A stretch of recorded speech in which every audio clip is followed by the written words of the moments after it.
առաջարկ կա մեր կողմից գյուղատնտեսական վարկերի մասով, որպեսզի մեր գյուղատնտեսներն էլ հասկանան, թե իրենց կյանքում ինչ փոփոխություններ կարող են լինել։ Գյուղատնտեսությունը իմ տպավորությամբ նաև թվերն են դրա մասին խոսում, ամենից տուժած ոլորտն է այս իշխանություններից։ Անկում է ապրում, միայն վերջերս փորձում են ինչ-որ թվերի հետ խաղալ, բայց իրականում ոլորտը անկում է ապրում եւ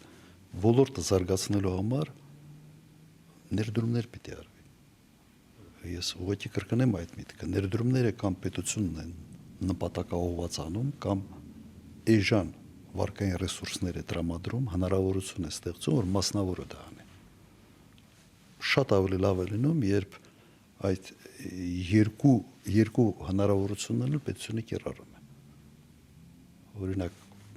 վարկերը անկասկած եթե չանեն, ուղղակի գյուղացին չի դիմանալու, սա առաջինը, բայց պետությունը կարող է նաև խրախուսել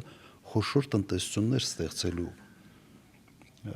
պրոցեսներին, ինչը ուղղակի մեկ ֆերմերային տնտեսության համար դժվար է։ Հատկապես այն ինչ տեսնում եմ, անասնապահությունը անկում է ապրում բավական լուրջ։ Եվ երբ որ նայում ես, թե հողերի որ մասն է մշակվում եւ որ մասը ընդհանրապես չի մշակվում, ահռելի մեծ պոտենցիալ կա։ Եվ այդ պոտենցիալը եւ վարկերով է կարելի լուծել այդ ծրագրով, ինչ որ մենք նաեւ նախատեսել ենք, եւ նպատակային ներդրումային ծրագրերով պետության կողմից։ Այստեղ մենք ավելի զգուշ ենք, sense մեր ծրագրային դրույթներում այդ հարցում ավելի զգուշ ենք, բայց ես ուղղակի ի հավելումն եմ սա ասում, որ այդ հնարավորությունները այստեղ կան։ Եթե ես ուղղակի ավելի մասնավորեցնեմ, մենք առաջարկում ենք տրամադրել 15 միլիոն վարկ սուբսիդավորմամբ, այսինքն 0% փաստացի